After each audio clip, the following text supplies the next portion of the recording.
Okay, आज के class में will study about electric flux and then we'll go ahead with, you have missed the class, so I don't have the recording because there was a problem with my computer. Recording did not happen, so recording cannot be provided. So if you are missing class, you are at loss.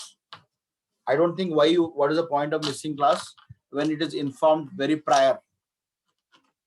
बहुत पहले आपको inform होता है, ऐसा नहीं कि आपको मैं मतलब क्या बोलते हैं उसको, I am informing you very much in advance. Then I don't know what is the point of missing. Okay, so electric flux. तो हमने क्या देखा कि अगर मेरा ये एक पर्टिकुलर ऑब्जेक्ट है, it's a two dimensional object. अगर एक चार्ज इधर है तो जो इलेक्ट्रिक फ्लक्स है ये ऑल डायरेक्शन में जाएगा. इलेक्ट्रिक लाइंस ये डायरेक्शन में जाएंगे, इसको क्रॉस करके आएंगे. अगर ये एक बॉडी है, थ्री डायमेंशनल बॉडी है, अगर मेरा एक चार्ज इधर है, if I'm keeping a charge inside the body, it's a cube basically. So charge, the electric lines of force will be in all directions. बाहर की तरफ आएगा. If I'm putting a sphere, if I'm putting the charge here, then it will be radially outside, बाहर की तरफ. Clear? So basically normal. Why normal, अगर यहाँ पर एक टेंजेंट खींचे तो नॉर्मल है, यहाँ भी देखो नॉर्मल की तरफ रहेगा. ये सरफेस है normal, so it will always be normal direction, normal to the surface, perpendicular to the surface. अब यहाँ पर कैसे परपेंडिकुलर, यहाँ पर एक tangent, if you open a tangent then it will be 90 degree. Clear? So if I come to the definition of electric flux, what is definition of electric flux? Electric flux, number of field lines crossing an area. It is the number of total number of field lines. The total number of field lines crossing an area or cross sectional area. कितना cross करके जाता है, ये sphere है, अंदर है तो कितना जाएगा टोटल, एक चार्ज में कितना फील्ड लाइंस जाएंगे, इसको बोलते हैं फ्लक्स. तो फील्ड लाइंस एक बोलते हैं, अगर एक रहेगा तो फील्ड लाइंस रहेंगे, अगर मल्टीपल रहेगा तो क्या रहेगा, फ्लक्स रहेगा. और इसका फॉर्मूला कैसे लिखते हैं, phi is equal to E dot d A. मतलब अगर एक छोटा हम लोग एरिया लेते हैं, एक छोटा सा एरिया, अगर ये छोटा एरिया में अगर एक ही लाइन जाता है, तो अगर हम इसको इंटीग्रेट करें, अगर इसको कंटिन्यूअसली इंटीग्रेट करते हैं छोटा छोटा छोटा छोटा, तो टोटल कितना जाता है, E dot d A, electric field line crossing a small area and you are integrating over the surface, whole surface. ये इट्स सॉरी, यहां से लेके यहां तक कंप्लीट, इसको बोलते हैं E डॉट डी ए. अगर हम इसको फॉर्मूला में लिखेंगे तो इसको लिखते हैं E dot A.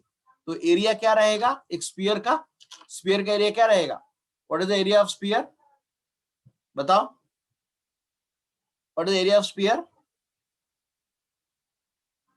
4 pi r square. Yes, sir. Yes or no? Huh? Guys, can you hear me? Yes, sir. 4 pi r square. Yes. So it will be E dot 4 pi r square. It is a total flux जाता है. R पता है तो हम लोग निकाल सकते हैं. और क्योंकि ये परपेंडिकुलर है तो ऑलवेज cos थीटा आएगा. Phi is equal to E A cos theta. Why? Because ये cos थीटा.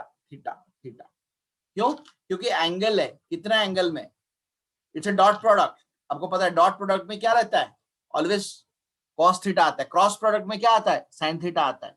यस. सिमिलरली अगर मैं बोलूंगा ये एक पैरेलल एक प्लेट है और यहाँ पर ए आ रहा है, एरिया वेक्टर कैसा रहेगा, परपेंडिकुलर है तो एरिया वेक्टर इस डायरेक्शन में रहेगा, इलेक्ट्रिक फील्ड भी इस डायरेक्शन में आएगा, तो अपना फ्लक्स क्या होगा, E dot A. Area vector ये है, इलेक्ट्रिक फील्ड भी सेम डायरेक्शन में, तो E और A के बीच में एंगल क्या रहेगा, 0 रहेगा या 90 रहेगा. अगर दोनों सेम डायरेक्शन में आ रहा है तो इनके बीच में एंगल क्या रहेगा, 0 होगा. Very good. तो cos 0 क्या होगा, 1 होगा, तो ये होगा. Is it clear? Is it clear? Yes, sir. स्वरूप क्लियर? Yes, sir. अगर मैं बोलूंगा कि एरिया ऐसा है, ये तुम्हारा प्लेट है एक, basically it's a 2D surface, area vector बाहर की तरफ आ रहा है, पर मतलब बेसिक ऐसे ऐसे मैं करता हूं, चलो ऊपर की तरह है, ये प्लेट भी ऊपर की तरह है, एरिया ऐसा है, लेकिन इलेक्ट्रिक फील्ड ऐसा है, तो इनके बीच में क्या एंगल आएगा, क्या आएगा? 90 डिग्री हो, तो cos 90 क्या होगा? 0 होगा। 0. तो मतलब इसमें कोई भी फ्लक्स घुस के नहीं आएगा, अंदर की तरफ नहीं आ रहा है, सब बाहर की तरफ आ रहा है, कोई जा ही नहीं रहा है। So there is no flux going inside the surface. Is it clear? Is it clear? Clear, sir. What is the unit of flux? तो फ्लक्स का यूनिट क्या है? तो अगर फाई हमने क्या देखा, फाई होगा E डॉट ए, तो electric field into area.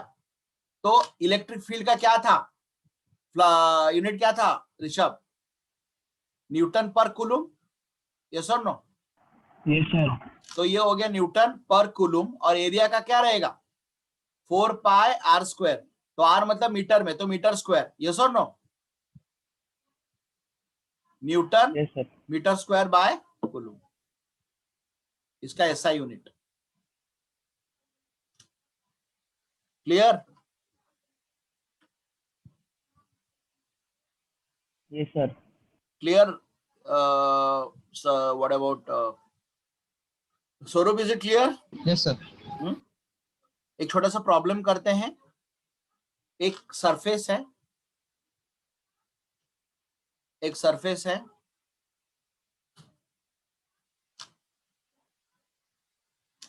Okay surface ऐसा है, मतलब ये डिस्क है, इलेक्ट्रिक फील्ड लाइन ऐसा है तिरछा, मतलब अगर हम इसका एंगल निकालेंगे तो इलेक्ट्रिक फील्ड लाइन 30 डिग्री में है, ठीक है, और इसका रेडियस है r। तो what will be the electric field, what is the flux? Flux will be E dot A.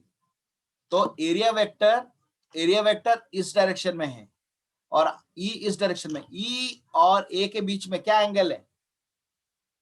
30 degree.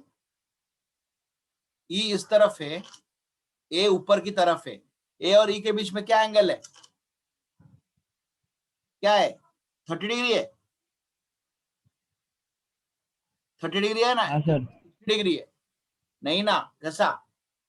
E और A के बीच में ना, E और इसके बीच में ये एरिया वेक्टर नहीं है, ये रेडियस है, इसके अंडर 30 डिग्री है, तो बाकी E और इसके बीच में कितना आएगा? देखो इसके बीच में ये 30 आएगा, तो रिमेनिंग एंगल क्या आएगा? 60 होगा ना?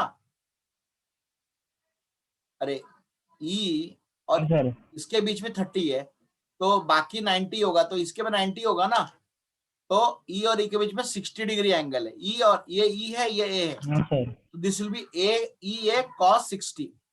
cos 60 कितना है? √1/2, यस और नो? Yes sir. और एरिया क्या रहेगा? What is area? What is area? Area क्या रहेगा? 4 pi area of the disc no, disc का एरिया क्या रहेगा? Pi r square. 4 pi r square. ये क्या स्फीयर नहीं है, ये डिस्क है, pi r square, pi pi r r square. Square, तो E pi r square into cos 60, तो हाफ, तो half E pi r square. This is your answer. Is it clear? Is it yes clear? Sir, clear. Yes, sir. Good. तो अगर हम बोलेंगे कि एक close surface है, अगर एक क्लोज सरफेस है, तो क्लोज सरफेस में net flux for a uniform electric field, अगर ये मेरा एक क्लोज सरफेस है, हमने बताया फ्लक्स ऐसा रहता है, फ्लक्स ऐसा रहता है, फ्लक्स ऐसा रहता है, फ्लक्स ऐसा रहता है। देखो ये एक फ्लक्स है जो इस साइड φ1 है, तो इस साइड क्या होगा? -φ1, ये साइड φ2, ये साइड -φ2। ऐसे हमारा क्या होगा? ऑपोजिट होगा कि नहीं? सबका ऑपोजिट होगा, एक पॉजिटिव एक नेगेटिव, है कि नहीं? तो net flux Yes, sir. in any closed surface, in any closed surface, okay, in a uniform electric field is zero. Net flux, देखो नेट फ्लक्स अलग है, फ्लक्स अलग है. फ्लक्स है phi1 है, phi2 है, phi3 है, phi4 है, लेकिन phi1 जो है और ये phi4 जो है ये ऑपोजिट है. मतलब phi1 इक्वल टू phi4. जब phi1 इक्वल टू phi4 तो phi1 माइनस phi4 क्या होगा? जीरो होगा कि नहीं होगा? यस सर होगा. क्लियर? समझ में आ रहा है? हाँ Able to सर. understand, स्वरूप? हाँ sir. The net flux in a closed surface in a uniform electric field is always zero. Clear? Clear? Yes sir, clear. Good. Yes, So sir. now we have completed what is electric field. Now we will come to Gauss law. Very, very important from exam point of view. And I request you to study. If you still don't understand, we will study. आपको 12th में आएगा ही ये फिर से. Gauss law. So write down the definition. The total electric flux through the closed surface is equal to 1 by epsilon times the net charge enclosed by surface. इसका मतलब क्या है? क्या समझ में आ रहा है? What do you Sir, understand? can you repeat this again? अगर एक क्लोज सरफेस है, मेरा यहाँ पर एक चार्ज है, ठीक है ना, टोटल इलेक्ट्रिक फ्लक्स कितना होगा? फाई कितना होगा? फाई होगा कितना चार्ज अंदर है divided by the epsilon not. Total charge. Total charge अगर यहां पर Q है, ठीक है ना, टोटल चार्ज अगर Q है तो टोटल फ्लक्स कितना रहेगा? Q by epsilon not. ये लॉ बोलता है, ये आपको लॉ बोलता है. क्लियर? अभी तक क्लियर है? Is it clear? हम लोग अभी इसका प्रूफ Yes पढ़ेंगे. sir, clear. तो ये जो बोल रहा है ये हम लोग प्रूफ पढ़ेंगे. We will try to understand the proof. Very very important. ठीक है, तो चलो हम लोग यहाँ पर एक स्फीयर ड्रॉ कर लेते हैं. बोलते हैं कि अंदर क्या है? आपका चार्ज है, Q चार्ज है. ठीक है, तो Q चार्ज है मतलब फील्ड कैसा आएगा? ऊपर की तरह आएगा. यहाँ भी आएगा, यहाँ भी आएगा, यहाँ भी आएगा, चारों दिशाओं में आएगा. यस और नो? यस और नो? ओके. Yes sir. और जो एरिया वेक्टर ये क्या स्फीयर है तो आउटवर्ड आएगा, तो एरिया वेक्टर भी दोनों ये डायरेक्शन में आएंगे. डीए भी ये छोटा डीए, एक छोटा सा एरिया में एरिया वेक्टर यहाँ आएगा और यहाँ भी डीए आएगा, यहाँ भी डीए आएगा. तो जिस डायरेक्शन में तुम्हारा इलेक्ट्रिक फील्ड है उसी डायरेक्शन में तुम्हारा एरिया वेक्टर भी आएगा, है कि नहीं? तो जब एरिया वेक्टर और इलेक्ट्रिक फील्ड वेक्टर दोनों सेम डायरेक्शन में होता है, उनके बीच में एंगल कितना होगा?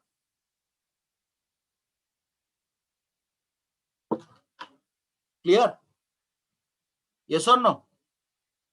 तो Yes sir. अगर ये छोटा सा एरिया में लेता हूं तो ये छोटा सा एरिया में छोटा सा डी फाई, छोटा सा एरिया में छोटा सा फ्लक्स डी फाई होगा. कितना होगा? ई डॉट डी ए. यस और नो? छोटा सा एरिया में, ये छोटा सा एरिया में एक छोटा सा फ्लक्स होगा. यस और no? And Yes E sir. D A what is the cos theta? Cos zero. तो कितना होगा? ई डी ए, क्योंकि कॉस जीरो 1 है. तो d phi equal to E d A. ये छोटा सा एरिया में अगर मैं इसको प्रॉपरली इंटीग्रेट करूं, ये छोटा एरिया में डीए है, अगर मैं पूरा इंटीग्रेट करूं तो डीए का, तो डी फाई, अगर फाई मेरे को निकालना है तो phi is integral d phi equal to integral d dot E d A. तो डी फाई का इंटीग्रल कितना है? फाई है, आपको पता है. और ई तो कांस्टेंट है, ई तो एक डायरेक्शन में सेम है, तो ई बाहर आ गया. तो इंटीग्रेशन आपका क्या होगा? डीए होगा. तो अगर छोटा सा एरिया डीए है तो पूरा एरिया क्या हो जाएगा? टोटल एरिया हो जाएगा कि नहीं हो जाएगा स्फीयर का? हाँ सर। यस और नो? तो एरिया अगर टोटल एरिया ए है तो ई इंटीग्रेशन डी ए कितना हो जाएगा? ई ए हो जाएगा कि नहीं हो जाएगा? तो phi is equal to E A. Yes और नो? Yes sir. यस और no Swaroop? Sir I think he left.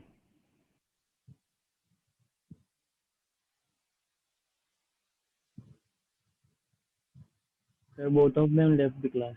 No, leave it. That I don't want to hear. Oh, Devika, she is acting smart, so that's fine. Let this guy, let this boy join.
Join किया क्या? Hello sir. Join किया? किसने? स्वरूप join किया? नहीं, नहीं किया sir. आपने कॉल किया क्या सर? मैं कॉल कर रहा हूँ.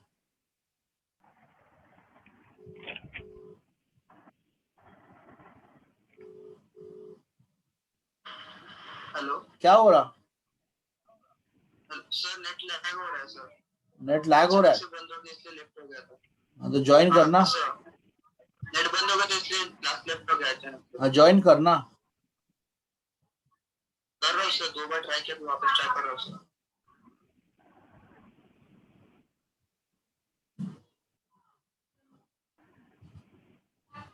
सर हम लोग के 11 के ग्रुप में आरोही कौन है? आरोही? कौन आरोही है? अपने 11 के ग्रुप में आरोही करके कोई तो है। नहीं पता. कौन आरोही ये है? रूपम्बिका कौन है? देविका का कोई है क्या मम्मी? नहीं नहीं नहीं, वो मेरा नंबर है, मेरा टैब टैब का नंबर है. तो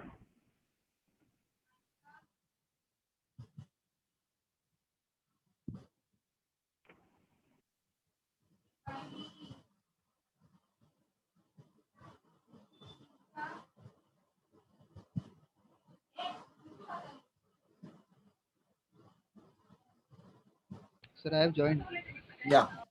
So what I was saying that if the total area is A, so dA if you integrate you will get A, right? So phi is equal to E है, ये आपको मिला. But अभी area अगर मैं बोलूंगा, अगर इसका रेडियस तुम्हारा R है, ठीक है, तो इसका एरिया क्या होगा स्फीयर का? Pi r square. यस और नो? यस और नो? Yes sir. तो यस फाई सर।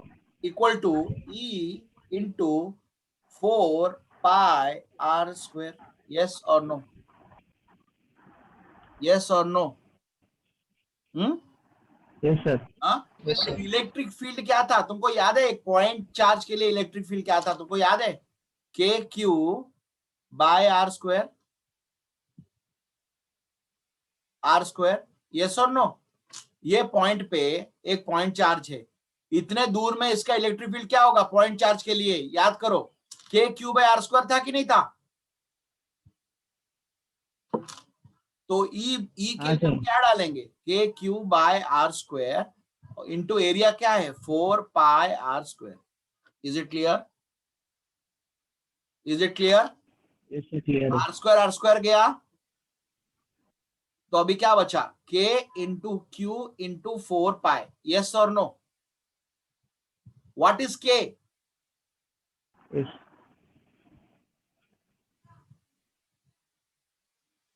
तो 4 पाई गया, क्या बचा, क्यू बाय एप्सिलॉन नॉट। समझ में आया? प्रूफ हुआ? Yes sir.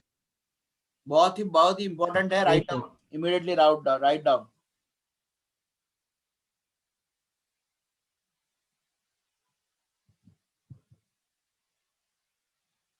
तो एक स्पीयर में आपका ई कांस्टेंट होता है, क्योंकि ये ज्योमेट्रिक है, ये एक ज्योमेट्रिक है, सब सिमिलर है। तो यहां पर आपका ई कांस्टेंट होता है, ई कभी चेंज नहीं होता है। लेकिन एक नॉन ज्योमेट्रिक सरफेस है, मान लो तुमने ऐसा कुछ लिया, यहां पर क्यू है, तो यहां जो है वो सेम नहीं होगा, ये अलग है। तो only a geometrical surface inside a sphere, it is constant, E is constant. इसीलिए हम लोगों ने इजीली फाइंड आउट कर लिया।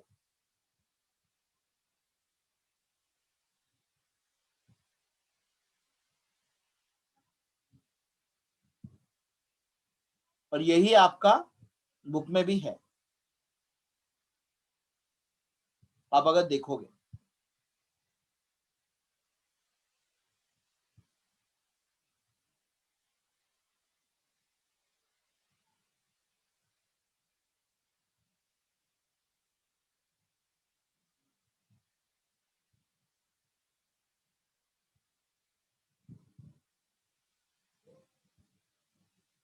कोई डाउट है? No sir. कोई डाउट है Swaroop? No sir. So we will see. तो ये जो सरफेस है, ये सरफेस को गॉसियन सरफेस बोलते हैं। क्या क्या सरफेस बोलते हैं?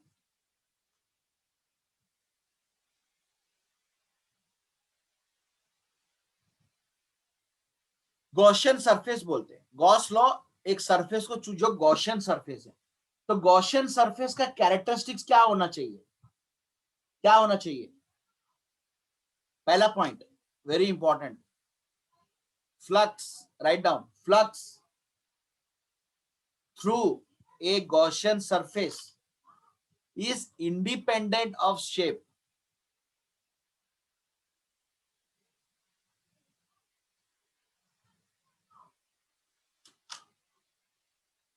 Flux through Gaussian surface depends only on charges present inside it. अंदर की चार्जेस के लिए इंपॉर्टेंट है, बाहर की तरफ नहीं है, ओनली अंदर में, बाहर नहीं, ऊपर नहीं, उसके अंदर में।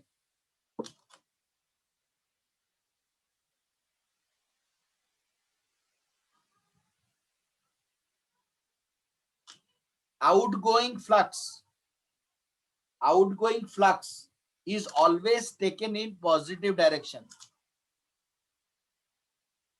मतलब बाहर की तरफ जो फ्लक्स है वो पॉजिटिव है, अंदर की तरफ फ्लक्स है वो नेगेटिव है। Outgoing flux from Gaussian surface is taken in positive direction and incoming flux मतलब अंदर की तरफ जो आता है उसको नेगेटिव डायरेक्शन में लेते हैं।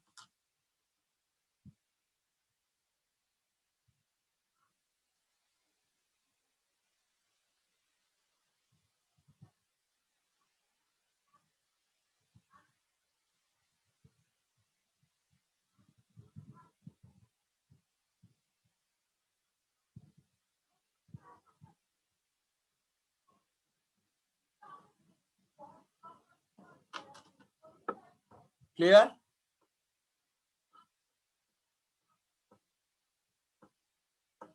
Yes sir. In a Gaussian surface phi equal to 0, phi 0, इसका मतलब ये नहीं कि ई 0 है, ठीक है? फाई 0 क्यों? क्योंकि जो नेट फ्लक्स है वो 0 हो सकता है, लेकिन इलेक्ट्रिक फील्ड 0 इसका मतलब ये नहीं है। क्यों?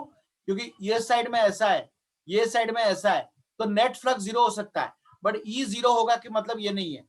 अगर फाई 0 है, it is not implies that E is 0, but अगर E 0 है इसका मतलब फाई 0 होगा ही होगा। Do you understand Rishabh? Do you understand? अगर E 0 है तो फाई 0 100% होगा, लेकिन फाई 0 है इसका मतलब ये नहीं है E 0 है।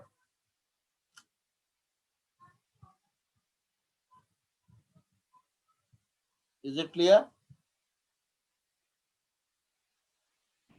Yes sir.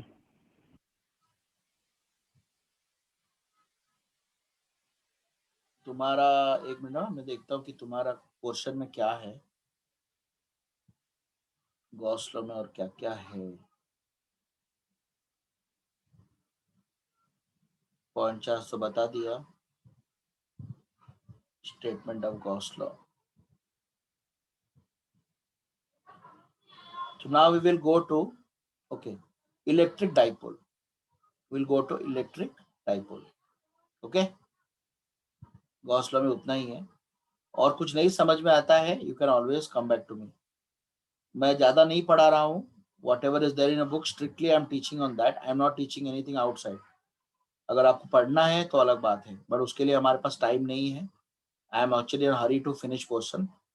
तुम लास्ट क्लास क्यों नहीं अटेंड किए थे ऋषभ? स्वरूप, क्या प्रॉब्लम था? स्वरूप, हाँ सर। क्यों अटेंड नहीं किए थे?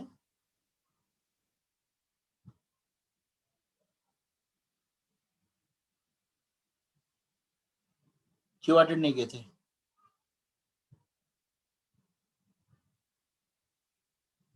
ऐसे ही?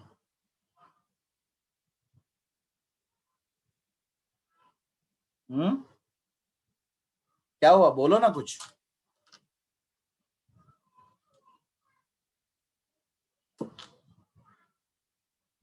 क्या हुआ, बोलो कुछ।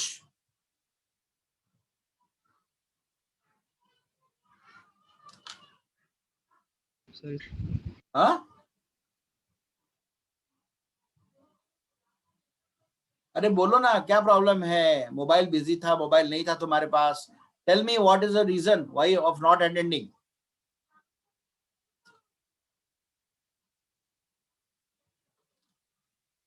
If you don't have answer what should I do? Okay okay, what is a electric dipole? Dipole, dipole का मतलब है दो पोल। दो पोल है, एक पॉजिटिव पोल, एक नेगेटिव पोल। Positive negative. तो अगर हम लोग बोलेंगे कि डाइपोल क्या है, अगर इसको डेफिनेशन बोलेंगे, इस system of two opposite equal and opposite charges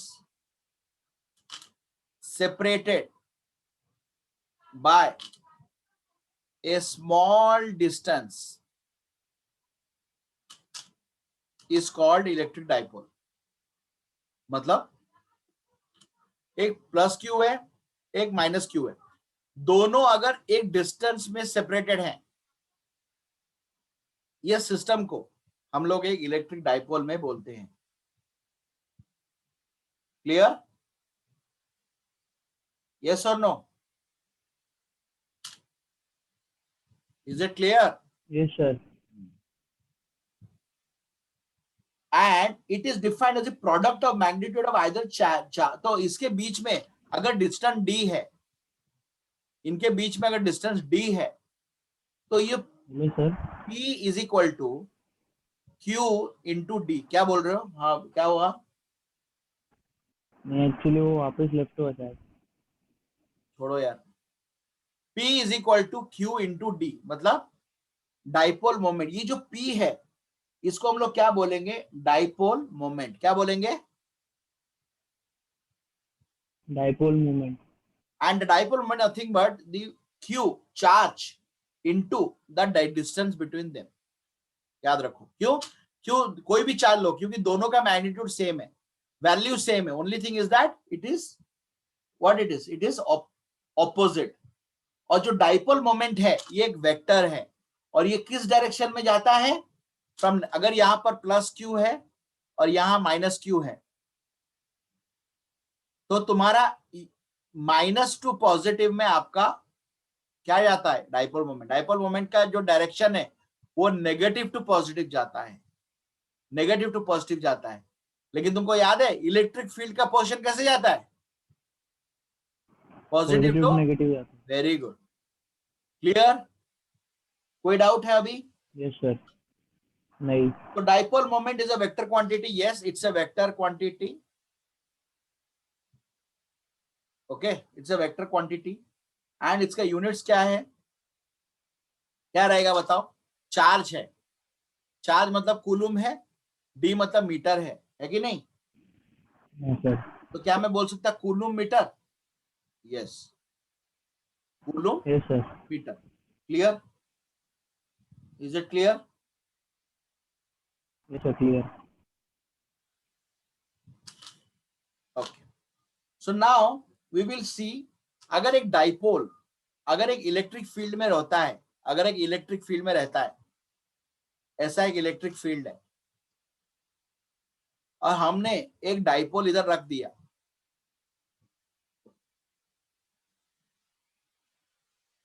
तो क्या होगा? तो क्या होगा? कुछ होगा क्या, या ऐसा रहेगा, या कुछ होगा? क्या होगा? ठीक है, हम इसके बारे में हम लोग समझेंगे। Clear? So before that I want to show you a video understanding कैसा रहता है। Okay, let me show you.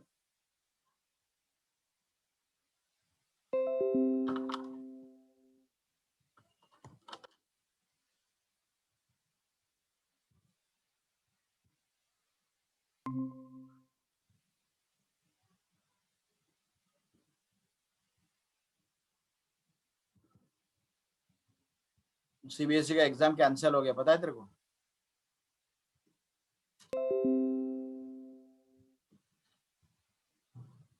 क्या हुआ सर? सीबीएसई का एग्जाम कैंसिल हो गया। हाँ, 10th का ना? यस। एचएससी वालों का क्या क्या मालूम होएगा ना, एचएससी वालों का।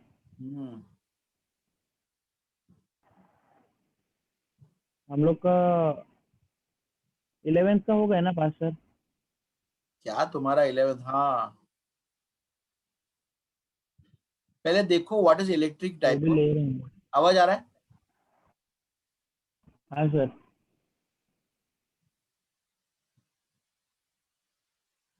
Oh, this is the information you've been looking for your research, right? Wait a second. You cannot.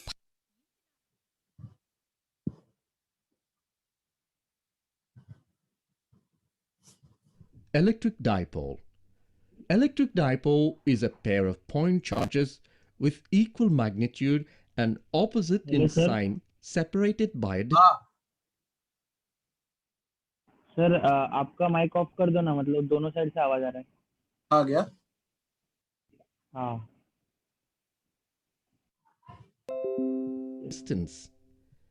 Many physical systems from molecules to TV antenna can be described as electric dipoles.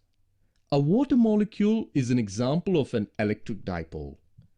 Even though the water molecule as such is neutral, the chemical bonds within the molecule causes displacement of charges. This displacement of charges creates a dipole with a negative charge on the oxygen end and a net positive charge on the hydrogen end. If water molecules were not electric dipoles, water would have been a poor solvent. Subtopics. The field of an electric dipole. A.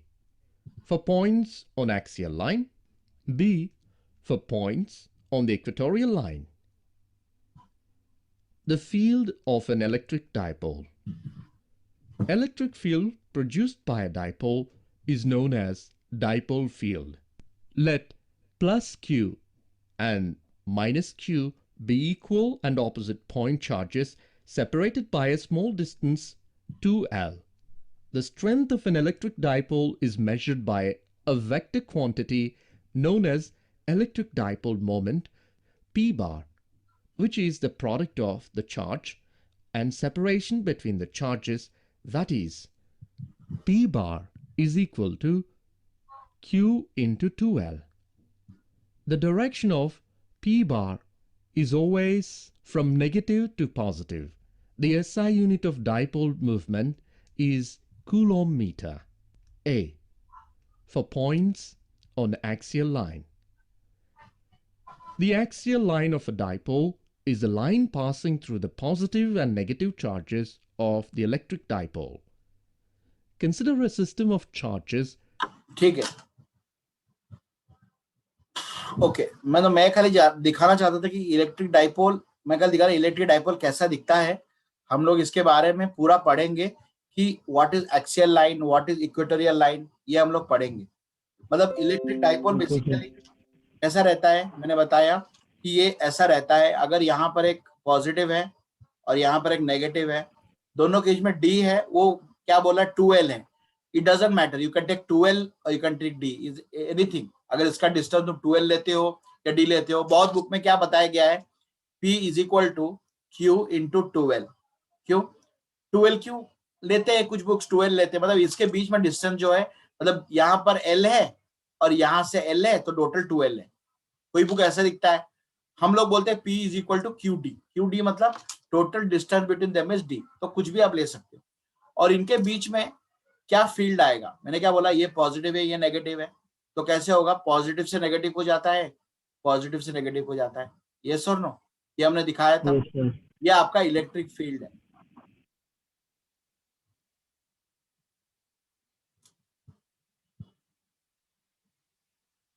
ठीक है, and what is axial line, अगर ये आपका axis है, अगर कोई point, अगर हमको इलेक्ट्रिक फील्ड इसके पॉइंट में निकालना है, मतलब ये तुम्हारा ये है, इसके बीच में मान लो 2D है, अगर मेरे को पॉइंट, कोई एक पॉइंट इधर इधर इधर इधर निकालना है, तो इसका इलेक्ट्रिक फील्ड क्या रहेगा, इसको बोलते हैं axial point. What point, axial point.